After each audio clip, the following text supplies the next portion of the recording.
இந்த தேவனாகியத்தில் ஹரிகிருஷ்ணா ஒருவரே பரிசுத்த பரிசுத்த பரிசுத்தர், அவர் ஒருவரே சதாகாலங்களிலும் ஜீவிக்கிறவர், ஆதிபலி அன்பினாலும் மீட்டுக் கொண்டவர், அவரை துதியுங்கள், அவர் நல்லவர், அவர் கிருபை என்றும் உள்ளது. இன்றைக்கு இந்த 55வது கல்கி ஜெயந்தி விழாவை நாம் நினைவு கொண்டாடி கொண்டிருக்கிறோம். இந்த நாட்களிலே அநேக காரியங்கள் பாரம்பரியமாக ஏதோ ஒரு நிலையில அது என்ன செய்யப்பட்டு கொண்டிருந்தாலும் இன்றைக்கு நாம் என்ன செய்கிறோம்? உண்மையாகவே கடவுள் பூமிக்கு இறங்கி வந்தார் என்றால் என்ன, மனிதன் எந்த நிலையை அடைந்திருக்கான் என்பதை குறித்து நாம் இன்றைக்கு என்ன செய்கிறோம்? வார்த்தையின் மூலமாக தியானித்து அதை நாம் உண்மை கொண்டாடக்கூடிய நிலையில் இன்றைக்கு நேற்றைக்கு நாம் இந்த பாவ நிவாரண செய்தியிலிருந்து சில காரியங்களை பார்த்தோம். இன்றைக்கு பாவ நிவாரணம் என்பது மனிதன் கடவுளோடு ஐக்கியப்படுவது அல்லது ஒன்றுபடுவது எப்படி. ஆகவே இந்த ஐயாவுடைய செய்திகளானது நம்மை கடவுளோடு என்ன செய்கிறது? ஐக்கியப்படுத்துகிறது. நாம் அவரை சேர்ந்தவர் என்பதை நாம் எந்த ஒரு குற்ற உணர்வு இல்லாமல் நம்மை விரும்பி கொண்டாட செய்கிறது. இன்றைக்கு உலகமானது மிகவும் மோசமான நிலையிலே சென்று கொண்டிருக்கிறது. நேற்று கூட நம்ம அதை பற்றி பேசணும். எங்க பார்த்தாலும் என்னது திடீர்னு மரணங்கள், நிறைய ஆபத்துகள் மனிதனுக்கு எப்போ வருதுன்னே சொல்ல முடியாது. நேற்று கூட திடீர்னு பங்களாதேஷ்ங்கிற ஒரு தேசத்துல பெரிய கலவரம் உண்டாகி நூற்றுக்கணக்கான பேர் என்ன செஞ்சிருக்காங்க? கொண்டிருக்காங்க. அது கிட்டத்தட்ட 10-15 இந்தியர்கள் இருக்கிறாங்கன்னு சொல்றாங்க. அவ்வளவு பேரையும் வெளியேற்றுறதுக்கு கவர்மெண்ட் என்ன செஞ்சுக்கிட்டு இருக்கு? முயற்சி எடுத்து. இந்த மாதிரி ஆக்சிடென்ட்ஸ் எல்லாம் எப்படி நடக்குன்னே தெரியல. நேற்று நம்ம வீட்டுக்கு ஒரு ஆள் வழக்கமா தண்ணி கொண்டு வருவார். அந்த ஆளு நேற்று திடீர்னு காலில் நான் தண்ணி கொடுத்து வச்சு நின்றுட்டு இருக்கேன். அவர் நேற்று இறந்து போனார், அவங்களுக்கு தெரியாதான்னு கேட்கறாங்க. என்னடான்னு கேட்டா ரோட்ல நடந்து போயிட்டு இருந்த ஆள் மேல பைக்கும் போது என்ன செஞ்சிருக்கு? அப்போ மனிதனுக்கு பாதுகாப்பே இல்லை. எப்படி மரணம் வருதுன்னு கணிக்க முடியல. ஏதோ வியாதிப்பட்டு மறிப்பாங்க அல்லது இப்படி. இப்ப அது அப்படியான சம்பவங்கள் இன்னைக்கு என்ன செய்யுது? நிறைய நடக்குது. அதாவது மனிதனுக்கு பாதுகாப்பு இல்லை. முன்னாடி அப்படி இல்லை. மனிதனுக்குள்ள ஒரு உணர்வு இருக்கும். இன்னைக்கு ஒன்றும் மனசே சரியில்லையே, சரி போகுமா போக வேண்டாமா, ஏதோ சம்பவிக்க போகிறது அப்படிங்கிற மாதிரியான ஒரு உணர்வுகள் தெரியும். அது மாதிரி முன்னாடி கூட ஒரு கதை சொல்லுவாங்க. ட்ரெயின் போய்கிட்டு இருந்தது, ஒரு பூச்சி வந்து முன்னாடி பறந்தது. அந்த டிரைவர் ஓட்ட விடாம அது போக போக பூதாகரமா மறைச்ச உடனே டிரைவர் என்ன செஞ்சாரு? ட்ரெயினை நிறுத்திட்டு போய் என்னன்னு பார்த்தாரு. அங்க போனா அந்த பாலம் சேதம் அடைஞ்சு இருந்தது. அப்ப ஏதோ ஒரு வகையில மனிதனுக்கு அது என்ன செஞ்சது? அந்த உணர்வுகளானது அவனுடைய நன்மை நிமித்தமோ அல்லது கடவுளுடைய இது நிமித்தமோ அவனுக்கு ஒரு இது இருந்தது. இன்னைக்கு அப்படி இல்லை. எப்படித்தான் மோதுது, எப்படித்தான் இடிக்குது, எப்படித்தான் நடக்குதுன்னு தெரியல. அது மாதிரியான மனிதனுக்கு பாதுகாப்பு இல்லாத நிலையில என்ன நாட்களில் வாழ்ந்து கொண்டிருக்கிறோம். இன்னைக்கு கடவுள் நமக்கு வாக்குத்தத்தம் செய்திருப்பது என்னது? உங்களை நான் மரணம் இல்லாமல் கொண்டு செல்வேன் அப்படிங்கிறது இன்னைக்கு அவருடைய வாக்குத்தத்தம். அப்ப இன்னைக்கு அதை பிடிச்சிட்டு நம்ம போகணும்னா நம்ம திரும்பினதுக்கெல்லாம் என்னது இருக்குது? நமக்கு கண்ணுக்கு தெரிஞ்ச இடமெல்லாம் மரண பயத்தை உண்டாக்கக்கூடிய காரியங்கள் நிறைய விரிஞ்சு கிடக்கு. உலகம் முழுதும் எதை பார்த்தாலும் சாப்பாட்டுல இருந்து கல்யாணம் வீட்டுக்கு போய் சாப்பிட்டாலும் என்ன ஆயிடுச்சு? ஒரு 2-3 நாளைக்கு முன்னாடி, 3 நாளைக்கு முன்னாடி கல்யாணம் வீட்டுக்கு போய் சாப்பிட்டாங்க. அவ்வளவு பேருக்கு என்னது? திடீர்னு ஏதோ பாய்சன். அப்படி எங்க போய் சாப்பிட? கடையில போய் ஹோட்டல்ல சாப்பிட்டா அங்கேயும் என்ன சொல்றாங்க? எதையோ போட்டா தின்னாங்க, இதாயிடுச்சு அப்படிங்கிற. அப்போ மனிதனுக்கு எங்கேயுமே பாதுகாப்பு இல்லை. எங்கு பார்த்தாலும் மரணம். அது மாதிரி எப்போ எந்த குண்டை போடுவான், எங்க என்ன கலவரம் வெடிக்கும், எங்க என்ன நடக்கும், யாருக்குமே ஒண்ணுமே என்ன செய்ய முடியல, கண்டுபிடிக்கவோ தெரியவோ முடியல. இப்படியான நாட்களிலே நாம் வாழ்ந்து கொண்டு. அப்ப இப்படியான ஒரு சூழ்நிலை வரும்போதுதான் கடவுள் அவருடைய பிள்ளைகளுக்கு என்ன செய்யறாரு? அந்த பாதுகாப்பை இதையும் கொடுக்கிறாரு. அப்ப நம்ம என்ன பார்க்கிறோம்னு சொன்னா, மனிதன் வார்த்தையானவரை விட்டு விலகி சென்ற காலம். அதான் ஏதேன் தோட்டத்தின் நிலை. ஏதேன் தோட்டத்துல இருந்து அவன் என்ன செய்யறான்? வார்த்தையானவரை விட்டு விலகிறான். ஏதேன் தோட்டம்னா ஒரு இடம் இன்னும். அப்ப கண்டு சுவாசிக்கிற மக்கள் எதைத்தான் தேடி பார்த்துக்கிட்டு இருக்காங்க? அந்த இடத்தை தான் தோண்டி திரும்பி பார்த்துக்கிட்டு இருக்கேன். நான் சொல்ல முடியா? ஏற்கனவே ஆசிரமத்துல ஐயா ஒரு செய்தி சொல்லியிருக்காங்க. என்னது? பெத்தேல்னா என்னன்னு பார்த்தோம். பெத்தேல்னா என்ன? சொல்லு தாமரை, வானத்தின் வாசல். அது எங்க யார் சொன்னாத? யாக்கோபுக்கு வந்து என்ன இருக்கு? நான் ஆபிரகாமுடைய சந்ததி, எங்க அப்பாவுக்கு தாத்தாவுக்கு ஒரு வாக்குத்தத்தம் இருக்கு. எப்படி? நான் அதுக்கு உரிமையானவன் தானா? எனக்கு அதெல்லாம் இருக்குதா? நான் எப்படி இப்ப எங்க அண்ணகாரனுக்கு பயந்து போய் நான் இப்படி போக வேண்டியிருக்கேன்? என்னமோ வாக்குத்தத்தம் அது இதெல்லாம் சொல்றாங்களே அப்படிங்கிற ஒரு எண்ணத்தோட அவன் என்ன செய்யறான்? அங்க போகும்போது அவன் ஒரு தரிசனம் பார்க்கிறதாகவும் அங்கே தேவதூர்கள் ஏறுகிறவர்கள் இறங்குறவர்களாகவும் இருக்கிறத பார்த்துட்டு, அப்ப இதுதான் வானத்தின் வாசல்னு பேர் வச்சதா இருக்கு.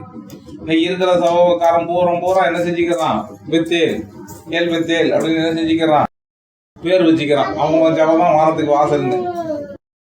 அப்ப இன்னைக்கு அப்படிதான் என்ன செஞ்சுக்கிறாங்க. இன்னைக்கு ஆசிரமத்தை எடுத்துக்கிட்டாலும் ஒரு ஊழியர் எங்கேயோ கோயம்புத்தூர்ல போய் என்னது, அங்க ஒரு பாறை இருக்கு, அதுதான் யாக்கோபு படுத்திருந்த இடம்.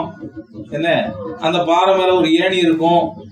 அந்த ஏணியில ஏறி பார்த்தா என்ன தெரியும், பரலோகம் தெரியும். அங்க ஒரு நிறைய பேர் வேன்ல வந்துட்டான் ஆசிரமத்துக்கு வந்துட்டு என்ன கேட்கறான், இங்க ஒரு பாறை இருக்காம அதுல ஒரு ஏணி இருக்குமாமே, ஏறி பார்த்தா பரலோகம் தெரியுமாமே, எங்கெங்க இருக்குன்னு கேட்கறான். அத இப்படி சொல்லிதான் மக்களை என்ன செய்யணும்னு நினைக்கிறாங்க. சத்தியத்தை சொல்லிக் கொடுப்பதற்கு பதிலாக அவங்க என்ன இது காட்டுறாங்க, அவங்க சாக்கு போக்கு இப்படி சொல்லித்தான் அவங்களை எழுத்து வரும். ஆக கடைசி வரைக்கும் அவன் எப்படியே தான் இருக்கான். நிழலிலிருந்து நிஜத்தை காட்டுறதா இன்னைக்கு. நிழல்னா என்னது, அந்த நாட்கள் எழுதப்பட்ட எப்படி பலிபிடம்னா என்ன, இதுனா எப்படி இருக்கும், மிருகம் பலி செலுத்தக்கூடிய மிருகம்னா என்ன, எத்தனை வகையான பலிகள் இருந்தது, இதெல்லாம் நிழலான காரியங்கள். அதை வச்சு இன்னைக்கு நிஜத்தை என்ன செய்யறோம், கண்டுபிடிக்கிறோம்.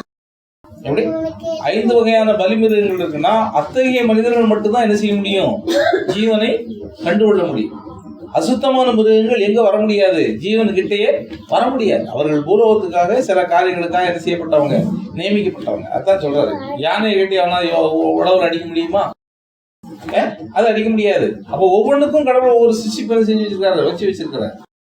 இல்ல புலியோ சிங்கத்தையோ பழக்கி யாரை உழுதுருக்க வேண்டிய எதுக்கு காடை, அப்ப என்னது, அதுக்குள்ள மிருகங்கள் தான் அதுக்கு. அதே மாதிரி மனிதர்களையும் அவங்களுக்குன்னு ஒரு இது இருக்கு, எல்லாரையும் கொண்டு போய் என்ன செய்ய முடியாது. அதே மாதிரி இன்றைக்கு ஸ்தாபனங்கள் உள்ள மக்களை கொண்டு வந்து கடவுள்கிட்ட கொண்டு வரணும்னு நம்மளால என்ன செய்ய முடியாது, கொண்டு வர முடியாது. கிட்டத்தட்ட இப்போ ஒரு ஆள் 2 மணி நேரம் பேசிக்கிட்டு இருந்தாரு, விட்டுட்டு வர முடியல அவரை. சரி பேசிக்கிட்டு ஆர்வமா கேட்டுக்கிட்டு இருக்காருன்னு பேசிக்கிட்டே இருந்தார். இப்ப என்ன பார்க்கிறோம்னு சொன்னா, ஏதேன்கிற இடம் எங்க இருக்குன்னு தான் இன்னைக்கு ஆராய்ச்சி பண்றாங்களே ஒழிய ஏதேன்னா என்னன்னு யாரும் என்ன செய்யறது இல்லை. ஏதேன் என்பது வார்த்தையானவரோடு ஐக்கியப்படக்கூடிய இடம். இன்றைக்கு அதுதான் மகாபரிசுத்தத்தின் காலம்னு சொல்லும்போது நாம என்னது, வார்த்தையானவரோடு ஐக்கியப்படக்கூடிய காலம். அப்ப இதுல பிரகாரத்தின் காலத்துல என்ன இருந்ததுன்னு நம்ம பார்க்கும்போது, பிரகாரத்தின் காலத்துல ஆசீர்வாதத்துக்கான பலிகள் இருந்தது. அப்ப அன்னைக்கு ஆசீர்வாதத்தை பார்த்தாங்க. இன்னைக்கு வரைக்கும் என்ன இருக்கு, நம்ம யூடியூப்லயோ மற்றதுலயோ பார்த்தா யூதர்கள்லாம் ஏன் இப்படி இருக்காங்க, யூதர்கள் எங்க போனாலும் வெற்றி உள்ளவர்களாக ஏன் இருக்கிறார்கள், யூதர்களை ஏன் யாராலும் ஜெயிக்க முடியல அப்படின்னு நிறைய இது ஆளாளுங்க என்ன செஞ்சுக்கிட்டு இருப்பாங்க, போட்டுக்கிட்டே இருப்பாங்க. யூதர்கள் சொன்னா இன்னைக்கு அவங்களுக்கு என்ன இருக்குது, பேர் இருக்கு, யாரும் அவங்கள ஜெயம் கொள்ள முடியாது, அவங்களுடைய வெற்றிக்கான ரகசியம் என்ன, காரணம் என்ன அப்படின்லாம் போடுவாங்க. அப்ப அவங்க அந்த ஆபிரகாமுடைய சந்ததியா இருந்து அவங்க அந்த கடவுளுடைய வார்த்தையின்படியான பலியை செலுத்தும் போது அன்னைக்கு ஒரு வெற்றியுள்ள ஜீவியத்தை என்ன செஞ்சாங்க, அவங்க கண்டுபிடிச்சாங்கன்னு இருக்கு. அதுக்கப்புறம் இயேசுவில் வரும்போது, இயேசுவில் அவங்க கண்டுகொள்ளும் போது, இயேசுவினுடைய பரமபுருஷனுக்கு அவங்க சீஷத்துவ அழைப்புல வரும்போது அந்த சீஷர்கள்ட்ட என்ன இருந்தது, அவங்க கிட்ட அந்த வியாதி சுகமாக்குறது, அற்புத அடையாளங்கள் வல்லமைகள்லாம் இருந்த உடனே அதை பார்த்து என்ன செஞ்சாங்க. அப்ப மக்களும் என்ன செஞ்சாங்க, ஆசீர்வாதத்தை பார்த்தும் இந்த மாதிரியான வல்லமைகள், சுகமளிப்பு, இந்த மாதிரியான அற்புதங்களை பார்த்து தான் ஜனங்களை அன்னைக்கு என்ன செஞ்சாங்க, போனாங்க. இன்றைக்கு கடவுள் இறங்கி வந்து மனிதனை மேலான நிலைக்கு உயர்த்துகிறாருன்னா என்னது, இன்னைக்கு மனிதன் என்ன செய்யணும், வார்த்தை வச்சு வார்த்தையானவர்கிட்ட போகணும். இதுக்கு முன்னாடி என்ன செஞ்சாங்க, தீர்க்கதரிசி என்ன பண்ணாங்க, அற்புதத்தை வச்சுதான் தீர்க்கதரிசியை பின்பற்றி போனாங்க. அற்புதங்களை வைத்து தீர்க்கதரிசி என்ன செஞ்சுட்டு போனாங்க, பின்பற்றி சென்றார்கள். ஆனா இன்னைக்கு என்ன செய்யறோம், வார்த்தையை வைத்து வார்த்தையானவரை கண்டுபிடிக்கிறோம். அதுதான் இன்னைக்கு ஐயாவுடைய செய்தியில் உள்ள விஷயம். ஆனா இன்னைக்கு மக்கள் என்ன பண்றாங்க, ஏதோ ஐயாட்ட வந்தா வியாதி சுகமாகுமா, அது வந்தப்ப சரி எப்படி, ஆனா எப்ப பார்த்தாலும் எதைதான் அவங்க எதிர்பார்க்கறாங்க, ஏதோ வியாதி சுகமாகணும், ஏதோ பிரச்சனை தீரணும், அப்படியே தான் யோசிச்சுக்கிட்டு நமக்கு இதாயிரணும் அதான் நினைக்கிறாங்களே இல்லையே, அதல்ல. இன்றைக்கு ஐயாவால் சொல்லப்பட்டிருக்கிற அந்த வார்த்தையை வச்சு வார்த்தையானவரை கண்டுகொள்வது. வார்த்தையானவர் தான் யாரு, அதுதான் விஷயம். இப்ப இன்னைக்கு ஐயா பாலாசி ராரி கிருஷ்ணா அல்ல இயேசு கிறிஸ்துனா ஒரு சரித்திரம் இருக்கு. என்னது இயேசுனா என்ன, 2000 வருடங்களுக்கு முன்பாக என்ன செஞ்சாரு அவரு, அந்த 70 நாட்கள்ல ஒரு கணக்கெடுப்பு நடத்தினாங்க. அப்ப இவங்க எங்க போனாங்க, பெத்லகேம் இடத்துக்கு போனாங்க. அப்ப என்ன நடந்துச்சாங்க, அவங்களுடைய தகப்பனார் யாரு, யோசேப்பு, தாயார் மரியாள். அப்ப அவங்க கணக்கெடுப்பு போன இடத்துல அவங்களுக்கு என்னது கிடைக்கல, இடம் கிடைக்கல. அப்ப அவங்க மாட்டு தொழுவத்துல தங்கி இருந்தாங்க. அப்படின்னு அவங்களுக்கு கதையா என்ன செய்யப்பட்டிருக்கிறதுல நிறைய விஷயங்கள் இருக்குது. அவர் அற்புதங்களை செஞ்சாரு, அதனால அவர் கிறிஸ்துன்னு சொல்லி ஒரு சரித்திரத்தை என்ன செய்யறாங்க, சொல்றாங்க. ஆனா அதையும் தாண்டி இயேசு தன்னை குறித்து யாரா சொல்றாரு, தன்னை யாருன்னு சொல்றாரு சொல்லுங்க பாப்போம். யாரு என்று சொல்கிறார். எப்பல இருந்து இருக்கேங்கிறாரு. இவங்க சொல்றது அந்த குடிமதிப்பு கணக்கு எழுத போகும்போது அங்க பெத்லகேம்ல பிறந்தாரு, மாட்டுத்தொழுவத்துல பிறந்தாரு, இவங்க எல்லாம் தேடி வந்தாங்கன்னு இவங்க சரித்திரத்தை வச்சு என்ன செய்யறாங்க. அதுக்கப்புறம் பிறந்தாரு, உயிர்த்தாரு. மாதா இல்லாம என்னது இந்த காரணம் இன்டர்வியூ கேட்டா எல்லாரும் ஒரே மாதிரி சொல்லுவாங்க. என்ன சொல்லுவாங்க? மாதா இல்லாம எப்படி என்ன செஞ்சிருக்க முடியும், உள்ள வந்திருக்க முடியும். அதனால மாதா தான் முதல்லம்பாங்க. ஆனா இயேசு தன்னை குறித்து என்ன சொல்றாரு? நான் உலகம் உண்டாகிறதுக்கு ஒண்ணுமே இருக்கிறேன். அதான் சொல்றாரு. உனக்கு இன்னும் 50 வயதாகவில்லை, நீ ஆபிரகாமை கண்டாயோ அப்படின்னு என்ன செய்யறாங்க, அவரை பார்த்து கேட்கிறாங்க. அப்ப அவர் எப்பயில இருந்து அவருக்கு இந்த பூமியில அவங்க சரித்திரம் சொன்னாலும் அவர் எப்ப இருந்து இருக்கிறாரு. அதே மாதிரி இப்ப பாலாசிகாரி ஐயா அழகரி கிருஷ்ணா நம்ம சொல்றதும் 1921 பிறந்தாரு, என்னது பிப்ரவரி 24 பிறந்தாரு, இந்த மாதிரி நேசமாலரா தம்பதிக்கு பிறந்தாரு அப்படின்னு அவர் இந்த ஊழியம் பண்ணாருன்னு சொன்னாருன்னு வச்சாருன்னு வந்தாலும் சொல்ல புரியுதா? ஆனா அவரை நம்ம எப்படி பாக்குறோம்? அவர் தான் ஆதியில் இருக்கக்கூடிய வார்த்தையானவர். அதுதான். அப்ப இன்னைக்கு வார்த்தையை வைத்து நல்லா கவனிக்கணும். நீங்க எல்லாரும் கிறிஸ்தவம் கூட இந்த பிரசங்கத்தை எங்க இருந்தோ பிடிச்சிக்கிட்டு வார்த்தையில் நிக்கிறது எல்லாரும் சொல்றாங்க. வார்த்தையில் நிக்கிறதுன்னா என்னன்னு தெரியணும். முதலாவது வார்த்தைன்னா என்னது? இது நாள் வரைக்கும் அற்புதங்களை வச்சு அவங்க என்ன செஞ்சுக்கிட்டாங்க, கடவுளை இயேசுவை கண்டு கொண்டார்கள். நல்லா தெரிஞ்சுக்கணும். இப்ப இந்த இறந்தப்பட்டி இருக்கு, இறந்தப்பட்டி இங்க இருந்து பஸ் போக்குவரத்தோ எதுவுமே சரியா இல்லாத ஒரு முன்னாடி யாரும் அங்க எதுவும் செய்ய மாட்டாங்க அதிகமா. அந்த பக்கம் இங்கிட்டு தாண்டி போறதுக்குலாம் இல்லை. ஆனா இப்ப எந்தெந்த ஊர்ல இருந்தாலும் இறந்தப்பட்டிக்கு வராங்க. என்னவா அங்க ஏதோ ஒரு கருப்பசாமி கோயில், ஏதோ ஒரு கோயில் இருக்குன்னு குறி சொல்றாங்கன்னு சம்பந்தம் இல்லாதவெல்லாம் வாரான். 2 பேர் சொல்றாங்களோ 20 பேர் சொல்றாங்களோ மொத்தத்துல வாராங்க மக்கள். அப்ப எப்படி? அப்ப கேள்விப்படும் போது அவங்களுக்கு ஏதோ ஒரு விஷயம் நடக்கணும் உடனே அப்ப அந்த கருப்புசாமிங்கிறது அது என்ன செய்யுது, அவனுக்கு பிரபலமாகுது. அப்படிதான் ஒவ்வொரு இடங்கள்லயும். அதே மாதிரிதான் அந்த ஒரு தீர்க்கதரிசி அற்புத அடையாளங்கள் செய்யும் போது மக்கள் என்ன செய்யறாங்க, அது மூலமா இயேசுவையோ அல்லது ஏதோ ஒரு சாமியையோ அல்லது ஏதோ ஒன்றையோ என்ன செய்யறாங்க, அவங்க அறிய வருகிறார்கள். இன்னைக்கு அதுதான். அப்ப ஏசுட்ட போற இன்னைக்கு என்ன சொல்றாங்க, ஏசுட்ட போனா வியாதி சுகமாது, ஏசுட்ட போனா அற்புதம் நடக்குது. அல்லது அந்த பர்டிகுலர் ஊழியக்காரன பேரை சொல்லி என்ன செய்யறாங்க, இன்னைக்கு மோகன் சி ராசரஸ்ட போனா என்ன செய்யுதாங்க, 4 மாவடிக்கு போனா கண்ணு திறக்கப்படுது. நாங்க பார்த்துருக்கோம், நிறைய பேருக்கு கண்ணு என்ன செஞ்சிருக்கு, கூடானவங்களுக்குலாம் திறந்திருக்கு அப்படின்னு என்ன செய்யறாங்க, அது மாதிரி போறாங்க. சரிதானா? அதுதான் என்னது பிரகாரத்தின் காலம். அதே மாதிரி யூதனோட ஏன் சேர்ந்தாங்க? அந்த விதமான ஆசீர்வாதம் அவர்களை யாரும் யுத்தத்துல ஜெயிக்க முடியாதுங்கிறது எப்படி? அவங்க கிட்ட நிறைய பிரமாணங்கள் இருக்கு, அவங்க உயர்ந்த படிப்புல சிறந்தவங்க அப்படிங்கறதெல்லாம் வச்சு அவங்களோட என்ன செஞ்சாங்க, நேகர் தொடர்பு கொண்டாங்க. அப்படிதான். அதே மாதிரி இன்னைக்கு என்னதுன்னு கேட்டா, இன்னைக்கு கடவுள் பூமிக்கு இறங்கி வார்த்தையை வெளிப்படுத்தி கொடுத்து அந்த வார்த்தையின் மூலமாக யாரை கண்டுகொள்வது, யாரை கண்டுபிடிக்கணும்? வார்த்தையானவரை கண்டுகொள்வது. வார்த்தையானவர்ங்கிறதா நிச்சயமானவர். அந்த வார்த்தையை தான் நம்ம எங்க விட்டுட்டோம், ஏதேன்ல விட்டுட்டோம். அதனாலதான் என்னது வந்தது, மரணம் வந்தது. இன்றைக்கு மரணத்தை ஜெயிக்க வேண்டும் என்றால் இன்னைக்கு எல்லாம் மொட்டைக்கட்டையா என்ன சொல்றாங்க, ஐயா நம்பிட்டா போயிடலாம், ஆசிரமத்துக்கு வந்துட்டா போயிடலாம், இப்படித்தான் உபதேசிக்கிறாங்க. அது அல்ல. அப்ப ஐயாவுடைய செய்தியானது நமக்குள்ள ஒரு என்னது, ஒரு புரிந்து கொள்ளுதலை ஏற்படுத்தி அது நமக்குள்ள ஒரு குற்றுணர்வு என்ன செய்து நீக்கி, பாவ நிவாரணத்தை நீக்கி அவர் யாருன்னு கண்டுகொள்ள செய்து நம்மளை அவரோட என்ன செய்யுது, ஐக்கியப்படுத்துது. அதுதான் பாவ நிவாரணம். அது எது மூலமா தான் நடக்குது? அதான் ஐயா கொடுத்த செய்தி தான் நம்மளுக்குள்ள என்ன செய்யுது, அத்தகைய ஒரு நிலை என்ன செய்யுது, ஏற்படுது. இன்னைக்கு யாரா இருந்தாலும் சரி, நீங்க ஐயாவுடைய செய்தி எந்த புத்தகத்தை படிச்சாலும் சரி, அதுல உங்களுக்கு என்ன செய்யணும், அது ஒரு உங்களுடைய முதலாவது படிக்கும் போது நமக்கு புரியாது, அது நமக்குள்ள ஒரு குற்றணர்வு ஏற்படுத்தும், நாம அப்படி இருக்குமாங்கிறது. ஆனா அது நமக்குள்ள ஒரு புரிந்து கொள்ளுதலை ஏற்படுத்தும் போது, நம்முடைய கண்களை திறக்கும் போது நமக்கு ஆட்டோமேட்டிக்கா என்ன செஞ்சிருது, அந்த குற்றுணர்வானது நம்மகிட்ட இருந்து நீக்கப்படுது. அதுதான் விஷயம். அப்ப அந்த குற்றணர்வு நீக்கப்படும் போது, இப்ப அந்த வார்த்தையை கண்டுகொள்ளும் போது, நம்ம வார்த்தையானவர்ல பாகம், நாங்கள் கிறிஸ்துவிலே ஒரு பாகமானவர்கள், நாங்கள் கிறிஸ்துவை சேர்ந்தவர்கள், உயிர்த்தெழுந்த கிறிஸ்துவிலே ஒரு பாகமாக இருக்கிறோம் அப்படிங்கிறது அந்த இதை நம்ம உறுதியாக துணிச்சலாக சொல்ல முடியும் என்றால் அதற்கு பேர் தான் என்னது, கடவுளுடைய நீதி. அதான் தேவ நீதி, கடவுளுடைய நீதி. அதை நாம் பெற்றிருக்கிறோம். அங்கதான் இல்ல, அது எப்படி நீ இருக்க முடியும்?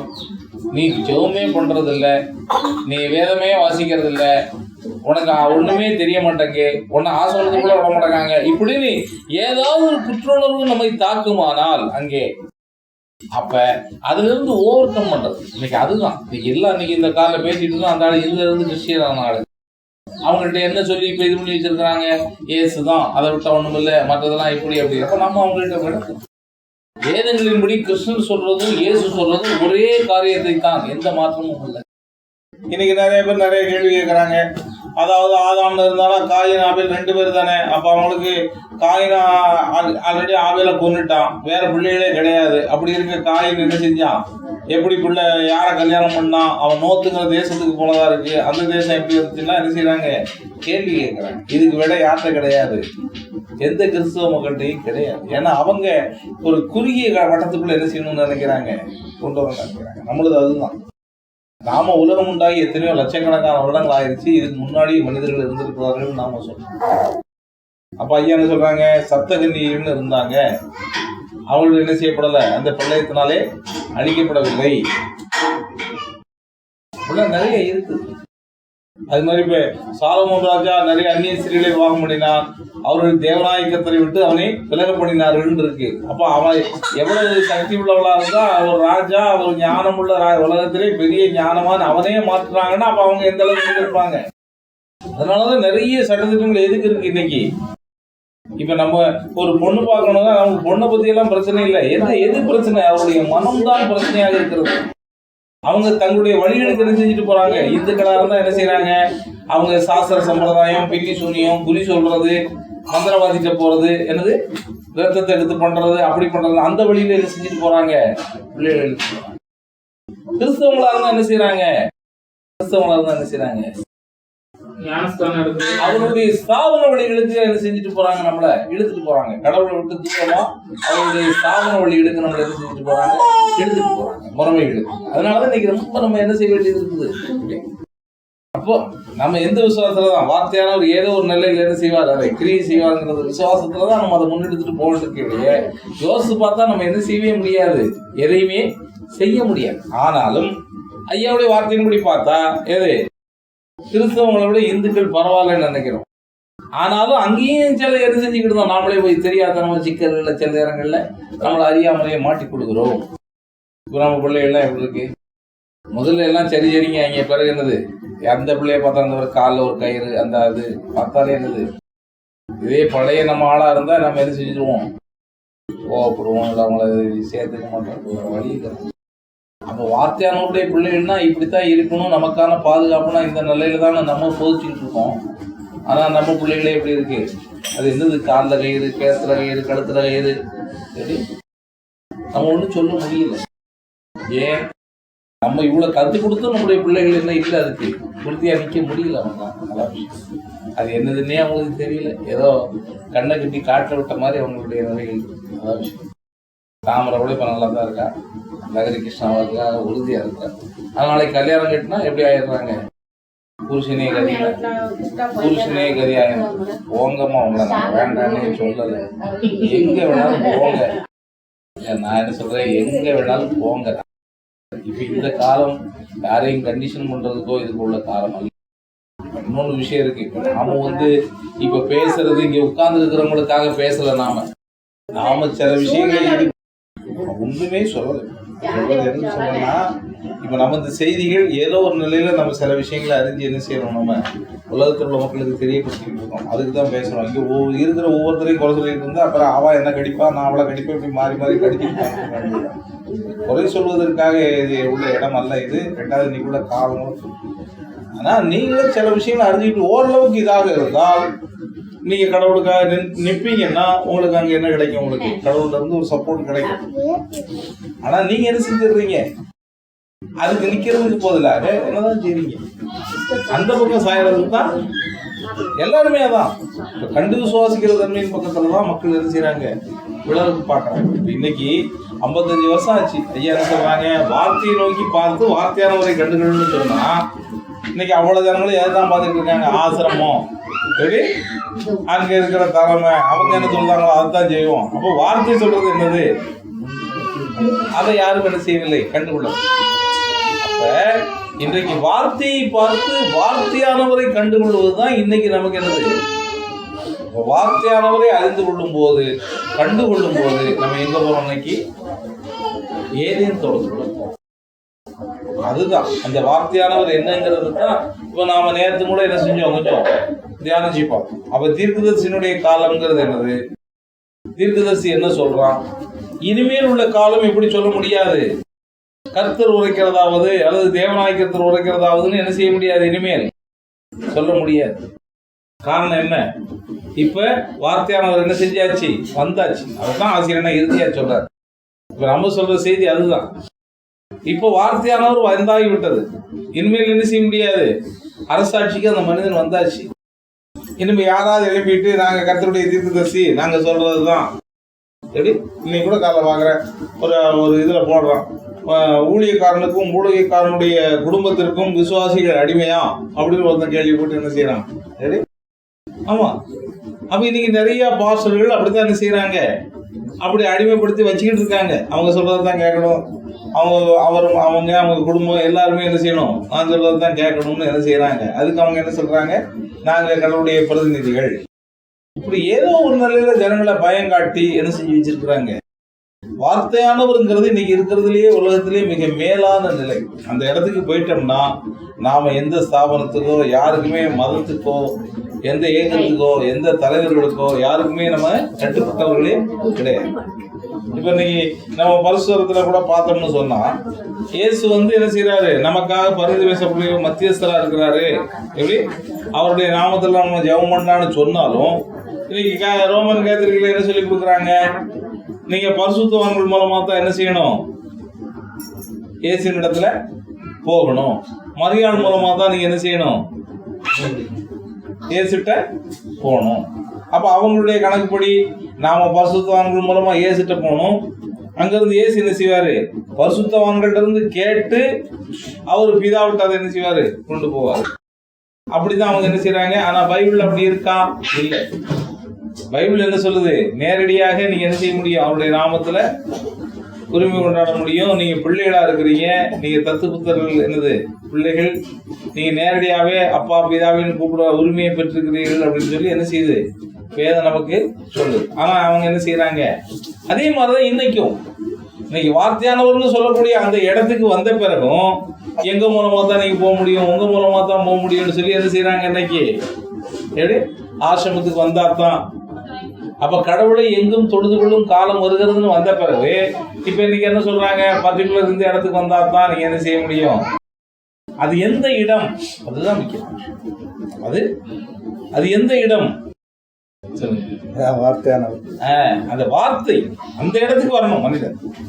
அதாவது இதனால் எதுக்காக அந்த இதை சொன்னாங்க, இதனால் வரைக்கும் மனிதன் அற்புதத்துக்கு பின்னாடியும் அடையாளத்துக்கு பின்னாடியும் அதுக்கு பின்னாடி இதுக்கு பின்னாடி இதுதான் கடவுள்னு ஓடிக்கிட்டு இருந்த மனிதன் இன்னைக்கு நீ எதுக்கிட்ட வரணுங்கிறாரு, எதுக்காக வரணுங்கிறாருன்னு தெரியணும். சும்மா சொல்லக்கூடாது, எதுக்காக வரணும். இன்னைக்கு அவன் ஏதேன் தோட்டத்துக்கிட்ட வார்த்தையானவர்கிட்ட அந்த மரணம் இல்லாத நிலையக்கூடிய அடையக்கூடிய இடத்துக்கு வந்துட்டான். அப்ப நீ அதை அடையணும்னு சொல்லும் போது நாம மதிக்க மாட்டோம், நம்ம எல்லாரும் மரணம் இல்லாமல் சொல்லுவோங்கிற ஒரு செய்தி வரும்போதுதான் என்னது வருது, இந்த இடம் வருகிறது.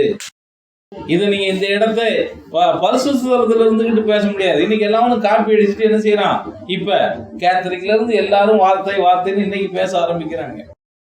சொல்றது இது இடம் தெரியாம பேசிக்கிட்டு இருக்காங்க, பொருள் தெரியாம பேசிட்டு இருக்காங்க, புரிதல் இல்லாம பேசிக்கிட்டு இருக்காங்க. நீ அங்க பரிசுத்த ஸ்தலத்துல இருந்துகிட்டு உனக்கு எதுக்கு வார்த்தை தேவைப்பட்டுச்சு சொல்லுங்க. பரிசுத்த ஸ்தலத்துல நீங்க என்னதான் செய்றீங்க, உங்களுக்கு யாருதான் ஒரு தீர்க்கதரிசி வழிகாட்டுதலின்படியோ இப்படித்தான் நீங்க என்ன செய்ய முடியும், போக முடியுமே ஒழிய ஒரு மீடியேட்டர் இல்லாம நீங்க என்ன செய்ய முடியாது, போகவே முடியாது. மீடியேட்டர்னா வார்த்தையானவர் தான் ஒரு ஆளு மூலமா என்ன செய்யறாரு தானே வெளிப்படுத்தி காட்டுறாரு. இங்க அப்படி இல்லை, இங்கே வார்த்தையானவராகவே வெளிப்படுகிறார். அதான் முக்கியமான விஷயம். இப்ப நாம சொல்றது எப்படி, வார்த்தையானவராகவே வெளி. ஆமா, இங்க இனிமே தீர்க்கதரிசிகளோ மற்றவர்களோ அதனாலதான் வார்த்தையானவரா வெளிப்படுறதுனாலதான் இங்க எந்த அற்புதமோ அடையாளமோ எதுவுமே என்ன செய்யறதில்லை, நடக்கிறது இல்லை. ஏன்னா அதை வச்சு அவருக்கு தானே என்ன செய்யறது இல்லை. அவரு அற்புதம் நடக்கிறதுனால அவர் வார்த்தையானவர் நிரூபிக்க வேண்டிய அவசியம் இல்லை. அப்படி அப்ப இந்த வார்த்தையானவர் எப்போ வந்தாருன்னு சொல்லும் போது அவர் எப்போ வந்தாரு, எப்போ வந்தாரு, ஆதியிலே வெளிச்சம் உண்டாகிறது என்று சொல்லும் போது என்ன செஞ்சாங்க, அதான் முதலாவது. அது சூரிய சந்திரன் அல்ல, வெளிச்சம் உண்டாகிறதுக்கு அதுல இருந்து தான் இந்த சிஷ்டிப்பு எல்லாம் வருது. இந்த வாழ்க்கையோட போராடிக்கிட்டு இருக்கிறவங்களுக்கு இதெல்லாம் தேவையே இல்லாத ஒரு விஷயம். நல்லா தெரிஞ்சுக்கங்க. இன்னைக்கு என்ன சாப்பிடுவோம், என்ன செய்வோம், எப்படி பொழப்போம், எப்படி வாழ்வோம்னு நினைக்கிறவங்களுக்கு இதெல்லாம் தேவையில்லாத ஒரு அவன் அதுக்கே போராடிக்கிட்டு இருக்கிறவனுக்கு இந்த ஆராய்ச்சியெல்லாம் என்னத்துக்கு? அப்ப சிலருக்கு அதையெல்லாம் விட எது முக்கியமா தோணுச்சு? இந்த காரியங்கள் பிரதானமானதாக தெரிந்தது. அதுதான் விஷயம். அர்ஜுனன் இருக்கான், அவனுக்கு கேள்வி என்ன வருது? எதுக்கு நிக்கிற மாமன் மச்சான் சித்தப்பா இவனெல்லாம் விட்டுட்டு இதெல்லாம் இது பண்ணிட்டு இந்த உலகத்துல வாழ்ந்து என்னடா செய்யறது? கடவுளுடைய பிள்ளைகளுக்கு அவர் என்ன போதிக்கிறாரு? அப்பா, நீங்க இதுல உள்ள உலகத்தை சேர்ந்தவங்க இல்ல, என்ன சேர்ந்தவங்க. நீ இல்லாட்டாலும் என்ன செய்யற? நீ இந்த சரீரத்துல இல்லாட்டாலும் நீ எனக்குள்ள என்ன செய்யற? நீ இருக்கிற. இப்ப நீ செத்து போயிட்டாப்புல அது எல்லாம் செஞ்சிட போறது இல்ல. இப்ப அதுதான் சொல்றோம், என்ன பாடு உலகத்தில் இருக்கிற செத்து போனா பரவாயில்ல, இந்த பிரச்சனை. ஆனா அப்படிப்பட்ட மனநிலையில் நீங்கள் இருந்தால், நீங்க செத்தாலும் இந்த மனநிலையில தான் இருப்பீங்க. தாமரை சொல்றது புரியுதா? அப்படின்னா என்ன புரியுது உனக்கு?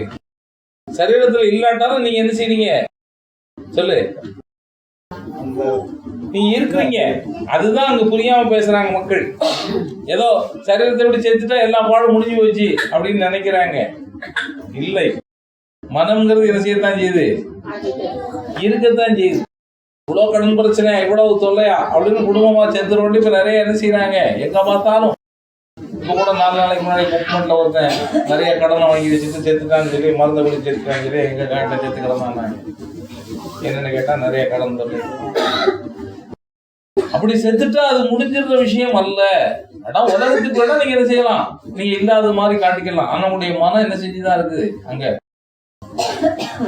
இப்ப அதுதான் இப்ப சரீரம் வேதனைப்படுதா, மனம் வேதனைப்படுகிறதா? அதான் பிரச்சனை இங்க. நீங்க கடன் கொடுக்கலன்னோ அல்லது கடன் வாங்கிட்டீங்கன்னா யாராவது உங்களை அப்படியே அடிச்சு குத்திக்கிட்டே இருக்காங்களா வயாம? எதுதான் அவங்கள வேதனைப்படுத்துது? மனம் தான். ரெண்டாவது, உங்களுக்கு ஒரு பொருள் வேணும், இதை செய்யணும்னு உங்களை தூண்டுறதே எதுதான்? மனம் தான். உங்களால அதை கட்டுப்படுத்த முடியாம அதை போய் நீங்க என்ன செஞ்சிடுறீங்க, செய்துடுறீங்க. பிறகு நீங்களே கண்டிப்பா என்ன செஞ்சுக்கிறீங்க, மாட்டிக்க. அதான் ஐம்புலன். இது ஒவ்வொரு மனிதனுக்குள்ள என்ன செய்யுது இருக்குது. அப்ப இந்த ஐம்புலனை ஜெயிக்கணும்னு சொன்னா ஒரு என்ன வழி? அவருடைய உபதேசம் தான். நம்ம இந்த வார்த்தையானவருக்குள்ள வந்தா தான், வார்த்தைக்குள்ள வந்தா மட்டும்தான் அந்த மனிதன் என்ன செய்ய முடியும், ஐம்புலன்ல இருந்து விடுதலை அடைய முடியும். இல்லைன்னா ஐம்புலன் சொல்றதான் கேட்கணும். அதைத்தான் என்ன செய்யறாரு, அது எந்த பக்கம் போனாலும் என்ன செய்யும். மிகப்பெரிய வீரன் உலகத்திலே அவனை மாதிரி என்ன செய்யறதுக்கு இது பண்றதுக்கு ஆள் இல்லை. அவ்வளவு குறிப்பார்த்து என்ன செய்யக்கூடியவன், யுத்தத்துல ஜெயிச்சிருவாங்கிற நம்பிக்கை உள்ளவன். ஆனா அவனுக்கு என்ன செய்யுது, கடைசி நேரத்துல அந்த மனமானது மிகப்பெரிய போராட்டத்தை கொண்டு வருகிறது. அதுதான் விஷயம். இன்னைக்கு நிறைய பேர் என்ன செய்யறாங்க, அது எப்படியோ அவங்க வாழ்க்கையில சக்சஸ் பண்ணதை வச்சுக்கிட்டு அது என்ன சொல்றாங்க, மோட்டிவேஷனல் ஸ்பீச்னு சொல்லி நிறைய பேர் என்ன செய்யறாங்க. அதுக்கு என்ன சொல்றது, மோட்டிவேஷனல் ஸ்பீச்னா என்ன சொல்றது?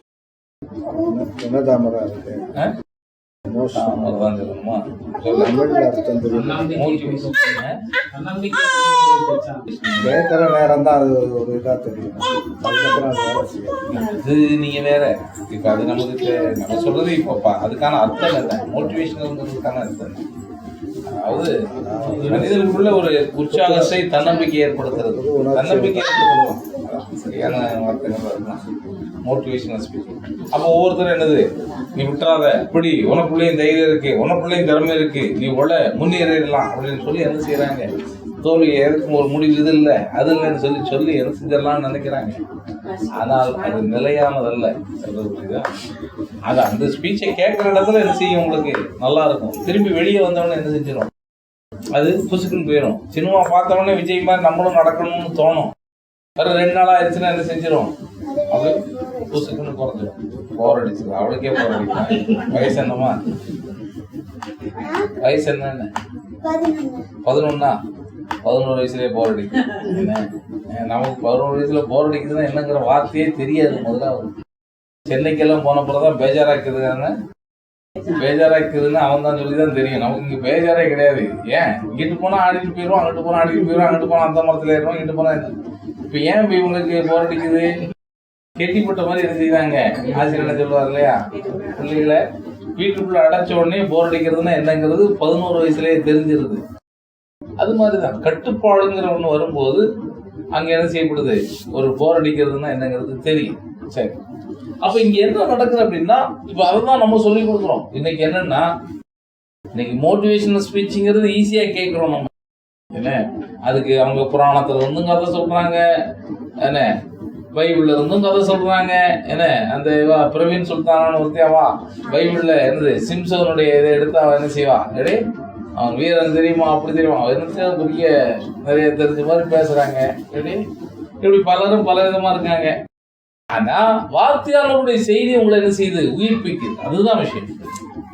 நம்மளுக்கு ஒரு இக்கட்டான சூழ்நிலை வரும்போது, நம்மளால தப்பிக்கவே முடியாதுங்கிற ஒரு சூழ்நிலை வரும்போது, எப்படி நம்ம மரணத்துக்கிட்ட போகணுங்கிற ஒரு நிலை வரும்போது, அங்கே வார்த்தையானவர் நம்மளை என்ன செய்யறாரு, அது எப்படி இந்த செய்திக்கு நீங்க உண்மையாக இருந்தால் நீங்க சரியா நடப்பீங்கன்னு சொன்னா, எப்படி உண்மையாக இருந்தால் அது நிச்சயமாக என்ன செய்யும், அது நடக்கும்.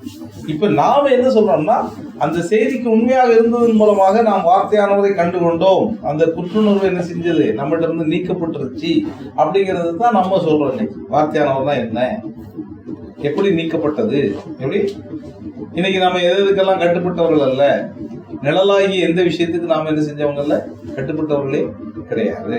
அதே மாதிரி எந்த தீர்க்கதரிசிக்கு இனிமே என்னது, வார்த்தையானவர்னு வந்த பிறகு வார்த்தையானவர் வரைக்கும் நீங்க வந்துட்டீங்கன்னா நீங்க எந்த தீர்க்கதரிசிக்கு என்ன செய்யல, உங்களுக்கு கட்டுப்பாடு கிடையாது.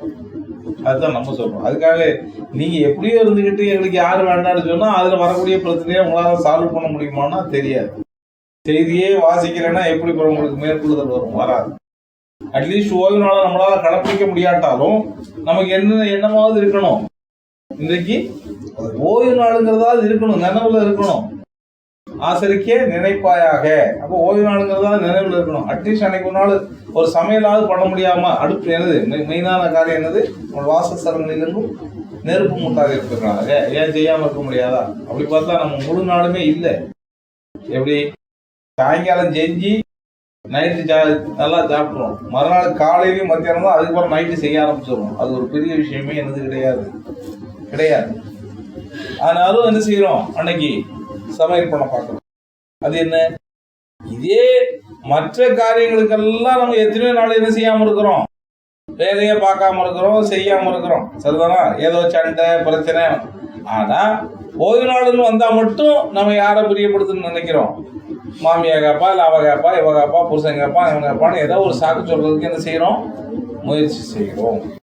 அப்ப இன்னைக்கு அதுதான் வார்த்தையானவர்னு வரும்போது, இன்றைக்கு ஐயாவுடைய வார்த்தையை படிச்சாதான் இன்னைக்கு வார்த்தையானவருங்கிற என்னங்கிறது நம்மளால என்ன செய்ய முடியும், புரிந்து கொள்ள முடியும். கடவுள் எப்படி பேசுறாருங்கிறது என்ன செய்யும், தெரியும். அப்ப இன்றைக்கு வார்த்தையானவருடைய செய்தியானது நம்மளை எங்க வரைக்கும் கொண்டு போகுது, எப்படி எங்க கொண்டு போகுது சொல்லுங்க, ஏதேனுக்கு கொண்டு போகுது. அதுதான் ஏதேன். ஏதேன்னா எங்க இல்ல, ஈராக்லயோ எப்படி இல்ல ஆசிரமம் தான் ஏதேனுங்கிறதோ என்ன, இது சும்மா ஒரு இதுக்கு ஜனங்களை என்ன சொல்றது, அழைக்கிறதுக்கான ஒரு வழி. அப்ப அறமுறையா தெரிஞ்சவங்க தான் என்ன செய்யறாங்க, அதையே பிடிச்சுக்கிட்டு இருக்காங்க. எப்படி அறமுறையா தெரிஞ்சவங்க என்ன சொல்றாங்க, ஆசிரமத்துக்கு போறேன் உங்களுக்கு நித்திய ஜீவரே இல்லை அப்படிங்கிறாங்க. ஆசிரமத்துக்கு இல்ல, அதுக்காக நம்ம ஆசிரமத்துக்கு போக வேண்டாம்னு என்ன செய்யல, யாரையும் நாம போய் தடுத்துக்கிட்டு நிக்கல. எப்படி உடனே அவரு கென்னடியாக பிரசங்கம் பண்றாரு, ஆசிரமத்துக்கு யாரும் போக வேண்டாம்னு சொன்னாரு. ஆனா ஐயா சொல்றது என்னது, நீங்க எங்க வாங்க, வார்த்தைக்கு நேராக வாங்க. அப்ப ஐயாவுடைய செய்தியை நீங்க படிச்சீங்கன்னு சொன்னா எது வார்த்தை எது என்னதுங்கிறது உங்களுக்கு என்ன செய்யும், தெரியும். அப்ப அதுக்கு நேரம் நீங்க வரும்போது, நீங்க ஏதேனும் தோட்டத்துக்குள்ள நுழையும் போது உங்களுடைய கண்களானது என்ன செய்யப்படுகிறது, அங்கே எது நிஜம், கண்கள் திறக்கப்படுதுன்னா எதுக்கு கண் திறக்கப்படணும். குருடா இருந்தா நீங்க தவறான வழியில போறீங்க, அப்படிதானே. கண்ணை மூடிட்டே போனா இந்த பிள்ளைகள் விளையாடுறாங்க, கண்ணை மூடிட்டு அவங்க என்ன செய்யறாங்க, விளையாடுறாங்க. அவங்க என்ன கேட்கறாங்க சொல்லு பாப்பா, நீ சொல்லு என்ன கேட்கறாங்க, உங்களுக்கு அந்த விளையாட்டு தெரியுமா? கண்ணா மூச்சா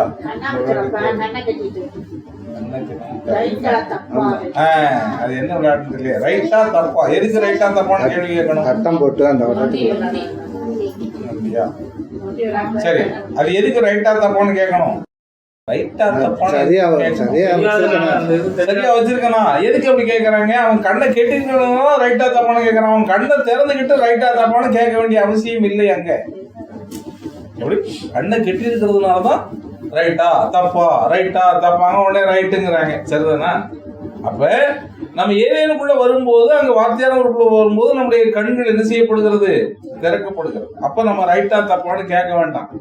ஆனா கண்ணை மூடிட்டு திறக்காம இருந்தா நீ என்னது சரியான வழியில போறியா சரியில்லாத வழியில போறியான்னு என்ன செய்ய வேண்டியிருக்கு. இந்த காலைல 2 மணி நேரம் 16 ஆளு நான் உங்ககிட்ட கேட்கணும்னே, எதுனே சரியான வழி, இதானே அது அதானே அவர் என்ன செய்யறாரு? அவர் ஒரு இந்துல இருந்து இந்துல உள்ள விஷயங்கள நிறைய விஷயங்கள் அவர் தெரிஞ்சு வச்சிருக்காரு. நிறைய சொல்றாரு. நமக்கெல்லாம் அதெல்லாம் தெரியல. ஆனா 5 வருஷமா அவர் கிறிஸ்தவ இதுல இருக்கிறாரு. எப்படியோ அதை கேட்டு அங்க போய் என்ன செய்யறாரு. ஆனாலும் இன்னைக்கு இருக்கிற கிறிஸ்தவங்களுக்கு எல்லாருக்குமே நல்லா தெரியத்தான் செய்யுது. இது வியாபாரத்துக்காகவும் மற்றதுக்காகவும் ஒரு அமைப்புக்காக தான் இவர் இருக்காங்கிறது போனவங்களுக்கு தெரியத்தான் செய்யுது. ஆனாலும் ஏதோ ஒரு காரணத்துக்காக அவங்க என்ன செய்யறாங்க, உள்ள இருக்காங்க. 2வது ஒரு ஐக்கியம் தேவைப்படுது. இன்னும் சில காரியங்களுக்கு அவங்களுக்கு என்னது தேவைப்படுது, ஜனங்கள் தேவைப்படுறாங்க. சமூகத்தில் வாழணும், ஒரு வேலை கிடைக்கணும்னா அதுக்கெல்லாம் அவங்க யார் தேவைப்படுது? அவங்களுக்கு ஒரு கூட்டம் என்ன செய்யப்படுது, அவங்களுக்கு தேவைப்படுகிறது. கல்யாணத்துக்கு மற்ற காரியங்களுக்கெல்லாம் அவங்களுக்கு என்ன தேவைப்படுது? மக்கள் தேவைப்படுறாங்க. அதனால அவங்கள அதை விட்டுட்டு அவங்களால என்ன செய்ய முடியல, வெளியே வர முடியல. ஆனா அவங்களுடைய சிந்தையில என்ன இருக்குது? இது சரியானதல்ல, சரியான வழி எதா இருக்கும் அப்படிங்கிற மாதிரியான ஒரு எண்ணமானது என்ன செஞ்சுக்கிட்டே இருக்கு, அவங்களுக்கு ஓடிக்கிட்டே இருக்குது. என்ன செய்யறது தெரியல, அதை விடவும் முடியல. ஆனாலும் இதுல என்னவும் இல்லை, சமாதானமும் இல்லை அப்படிங்கிறது அவங்களுக்கு நல்லாவே என்ன செய்யுது, தெரியுது. என்ன ஆனா நமக்கு அப்படி இல்லை. நம்ம ஆல்ரெடி என்ன செஞ்சிட்டோம், அதெல்லாம் விட்டுட்டு வந்துட்டோம். அப்ப இன்றைக்கு நம்முடைய கண்கள் திறக்கப்பட்டிருக்கும்னு சொன்னால் நம்ம ரைட்டா தப்பான்லாம் கேட்க வேண்டிய அவசியம் இல்லை. நம்ம நேரம் என்ன செய்யணும், அந்த வழியில நடந்து போய்கிட்டோம். அதுதான் வார்த்தையானவருடைய வழி. வார்த்தையானவருடைய வழின்னா நீங்க எது ஆசிரமம் இல்லை ஆசிரமம் போறது அல்லது இந்த மாதிரி ஏதோ கல்கி ஜெயந்தி விழாவை கொண்டாடுறது அப்படிங்கிறது அல்ல. வார்த்தையானுடைய வழிங்கிறது ஐயாவுடைய செய்திகளை படிக்கும் போது நமக்கு என்ன செய்யாது, எது வார்த்தை எது என்னங்கிறது நமக்கு புரியும். அதை படிக்கும்போது அது நமக்கு குற்றுணர்வை கொண்டு வரும் என்றால் நாம் என்ன செஞ்சிருவோம், புத்தகத்தை மூடி ஓரமா வச்சிருவோம். இப்ப இங்க வந்து நான் கேட்க உட்கார்ந்துருக்கேன் அதனால சரிங்கிறதெல்லாம் கிடையாது. இது யாருன்னாலும் என்ன செஞ்சு போயிருவாங்க. ஆசிரமத்துக்கு போனாலும் உள்ள அனுமதிச்சா ஜாலியா என்ன செஞ்சுட்டு வந்துருவாங்க. பிக்னிக் மாதிரி போயிட்டு அங்க 4 பேர்கிட்ட பேசிட்டு எப்படி ஒரு வாரம் யார் யாரெல்லாம் பார்க்கணுமோ ஒரு அக்கா ஒரு அண்ணனா பார்த்து பேசிட்டு எப்படி இருக்காங்க, உங்க வீட்டில் எப்படி இருக்காங்க, இவங்க எப்படி இருக்காங்க, அவங்க எப்படி இருக்காங்க, நீ எங்க வேலை செய்யற, நீ எங்க வேலை, நீ சென்னையில தான் இருக்கியா, நானும் சென்னையில தான் 2 வருஷமா இருக்கேன் 1 வருஷமா இருக்கேன், சரி வந்தா மீட் பண்ணுவோம்னு பிறகு அதுக்கு பிறகு என்ன செய்வாங்க, அதுக்கு பிறகு ஒரு இது கிடைக்குது, ஒரு ஃப்ரெண்ட்ஸ் கிடைக்குது, ஒரு இது கிடைக்குது. எப்படி உறவுக்காரங்களோட நெருக்கமான ஒரு நம்பிக்கையான ஒரு ஆள் என்ன செய்யறாங்க, ஆசிரமத்துக்காரங்கப்பா. அப்போ நமக்கு அது ஒரு என்ன செய்யுது, இப்ப தாமரை போய் அங்க சென்னையில இருந்து அனாதையா இருந்த மாதிரி தெரியுது. அந்த ஆசிரமத்து மூலமா ஒரு ஃப்ரெண்ட்ஸ் கிடைச்சிட்டாங்கன்னா அப்போ அவங்களுக்கு என்னது கிடைக்குது, ஒரு மோட்டிவேஷன் கிடைக்குது. மோட்டிவேஷன் என்ன, நம்பிக்கை, ஒரு தன்னம்பிக்கை, ஒரு உற்சாகம் பிறகுது. இப்போ ஒரு ஆள் இருக்காங்க நமக்கு, எப்படி ஏதாவது ஒரு பிரச்சனைன்னா உடனே போன் அடிச்சேமா இப்படி அப்படின்னு அவங்களால என்ன செய்ய முடியுது, பகிர்ந்து கொள்ள முடிகிறது. இதைத்தான் இன்னைக்கு உலகம் என்ன செஞ்சுக்கிட்டு இருக்கு. வார்த்தையானவரை விட நல்லா கம்ப்ளீட் பண்ணீங்க, வார்த்தையானவரோடு ஐக்கியம் வைக்கிறத விட எது அவங்களுக்கு ஈஸியானதாக நன்மையானதாக தெரிகிறது, அது ஆள்களோட உறவு வைக்கலாம், ஜனங்களோட ஈஸியான செய்யலாம், பேசலாம், பழகலாம், நமக்கு ஒரு தீர்வு கிடைக்கும். ஒரு பண பிரச்சனைனா கூட என்ன செய்யறாங்க, அவங்க ஆசிரமத்துக்காரங்க கொடுக்கலாம். ஒரு நம்பிக்கை என்ன செய்யுது, அவங்களுக்கு ஏமாத்த மாட்டாங்க, நான் உனக்கு ஒரு விஷயம். ஆனா அங்கேயும் ஏமாத்துக்கார போயிருக்கான்.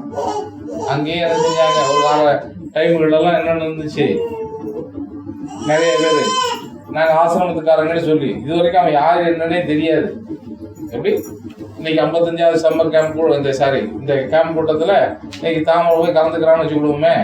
அங்கே ஒரு பையன் நைஸாக வருவான், நீ எங்கே இருக்க, நான் சென்னையில் தான் இருக்கேன், எந்த இடத்துல, நான் வியாசார்பாடியில் இருக்கேன் அல்லது எதில் இருக்கேன், மல்லியில் இருக்கேன், ஏதோ ஒரு இடத்துல சொல்கிறாங்கல்ல, இருந்து தாம்பரத்தில் இருக்கேன், கோயம்பேட்டில் இருக்குன்னு ஏதோ ஒரு இடம், எப்படி நானும் அது பக்கத்தில் தானே இருக்கேன், எப்படி நானும் இத்தனை வருஷமா இருக்கேன், அத்தனை நீ யாரு, சரி இப்போ எனக்கு ஒரு 500 ரூபா கூட நான் என்ன செய்யறேன், 500 ரூபா அவன்கிட்ட மட்டும் இல்லை, இது மாதிரி 10 பேர்ட்ட வாங்கியிருப்பான்.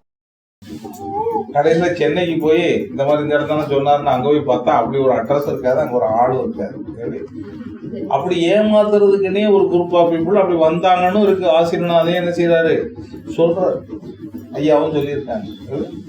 ஏமாத்துறதுக்கு இன்னும் மக்கள் என்ன செய்யறாங்க இருக்கிறாங்க. இதை பயன்படுத்தி அவன் அப்படியே உருகிற மாதிரி, என்னமோ ரகரி கிருஷ்ணாவை பத்தி நமக்கெல்லாம் ஒண்ணுமே தெரியாத மாதிரி, அவன் தான் என்னமோ அதுக்காக வைராக்கியமா நிக்கிற மாதிரியும் அதுல ரொம்ப ஸ்ட்ராங்கா இருக்கிற மாதிரி பேசுவாங்க. எதுக்கு? அவங்க ஏமாத்துற ஒரு டெக்னிக்கை என்ன செஞ்சு வச்சிருக்காங்க, கண்டுபிடிச்சு வச்சிருக்காங்க. இவங்க கிட்ட இப்படி சொன்னா இவங்க ஏமாந்துருவாங்க, ரகரி கிருஷ்ணான்னு சொன்னா என்ன செஞ்சிருவாங்க, விழுந்துருவாங்க. ஆக இன்னைக்கு அதைத்தான் மக்களும் என்ன செய்யறாங்க, விரும்புறாங்க. ஆனா ஆசிரமத்துக்கு போறதின் நோக்கம் என்ன? அங்கே வார்த்தையானவரை கண்டுபிடுவதற்காக தான் நம்ம என்ன செய்யறோம். ஒரு ஆசிரமங்கிறது ஒரு இதுதான் அது. அதனுடைய உண்மையான நிலைங்கிறது இப்ப ஈஸியா மக்கள் கண்டுபிடிச்சுக்கிட்டுங்கிறதுக்காக ஆசிரமம் என்ன செய்யறோம் சொல்றோம். ஆனா வார்த்தைக்கு வர்றதுங்கிறது தான் அது. எதுக்கு ஆசிரமம்னு சொல்றோம்?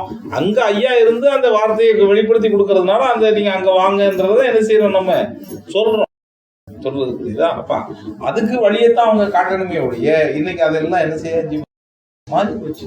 ஒவ்வொரு ஊழியக்காரங்களும் என்ன செஞ்சுக்கிட்டு இருக்காங்க, பழைய காலம் மாதிரி செய்திகளை சொல்றது இல்லை. வார்த்தையானவருங்கிற செய்தி வந்த பிறகு எந்த ஊழியக்காரனுக்கு என்னது கிடையாது இன்னைக்கு. இல்லைன்னா இவங்க என்ன சொல்றாங்க, இதுக்கு முன்னாடி என்ன பேசிக்கிட்டு இருந்தாங்க, நாங்களே என்ன செய்யறோம், தேவனாய் கர்த்தாவே உங்களுடைய வாயாக இருந்து இன்றைக்கு ஜனங்களுக்கு நாங்க என்ன செய்யறோம். அந்த ஒருத்தர் இருந்தார், என்ன பேருன்னு, பெர்க்மன்ஸ்.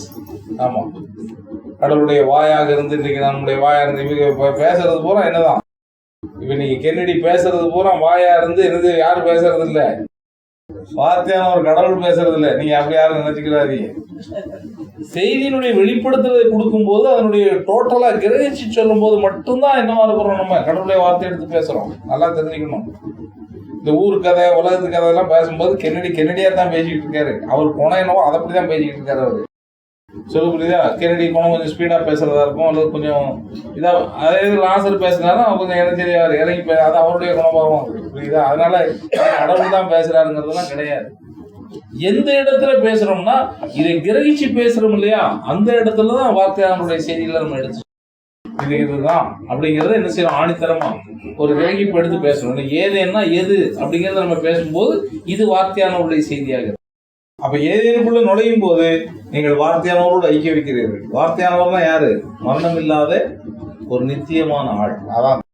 அப்ப அந்த நித்தியமான ஆளோட நீங்க ஒரு தீர்க்கதரிசியோட நீங்க என்னது சம்பந்தம் வைப்பீங்கன்னா உங்களுக்கு கிடைக்கிறது என்னதுதான், ஏதோ சில அற்புத அடையாளங்கள், சில விஷயங்கள் நீங்க என்ன செஞ்சுக்கிறீங்க, அங்க பரிபூர்ணம் இல்லை. பரிபூர்ணம் எங்கதான் வருது? வார்த்தையானவர்கிட்ட வரும்போதுதான் பரிபூர்ணம் வருது. அதான் ஏதேன் தோட்டத்துக்குள்ள நுழையும் போதுதான் என்ன செய்யுது. ஆனா ஏதேன் தோட்டத்துக்குள்ள நுழைஞ்சா என்ன செய்யுது, அங்க உங்களுடைய அங்க கண்களானது என்ன செய்யப்படுகிறது, திறக்கப்படுகிறது. நீங்க சரி கண்கள் திறந்தாலும் மட்டும்தான் சரியான வழியில நீங்க என்ன செய்ய முடியும், நடக்க முடியும். இல்லை என்றால் நீங்கள் தவறான வழியில தான் என்ன செய்யணும், நடக்கணும். இப்ப அதுதான் சொல்றோம். அப்ப அந்த ஐயாவுடைய செய்தியானது உங்களுக்கு இதெல்லாம் என்னன்னு உங்களுக்கு சரியான நிலையில புரிஞ்சு எப்படி அது மூலமா உங்களுடைய குற்றுணர்வானது நீக்கப்பட்டு, அதுக்கு பேர் தான் என்னது, குற்றுணர்வானது நீக்கப்படுவதற்கு பேர் தான் பாவ நிவாரணம். அதுக்கு பேர் தான் என்னது, பாவ நிவாரணம்.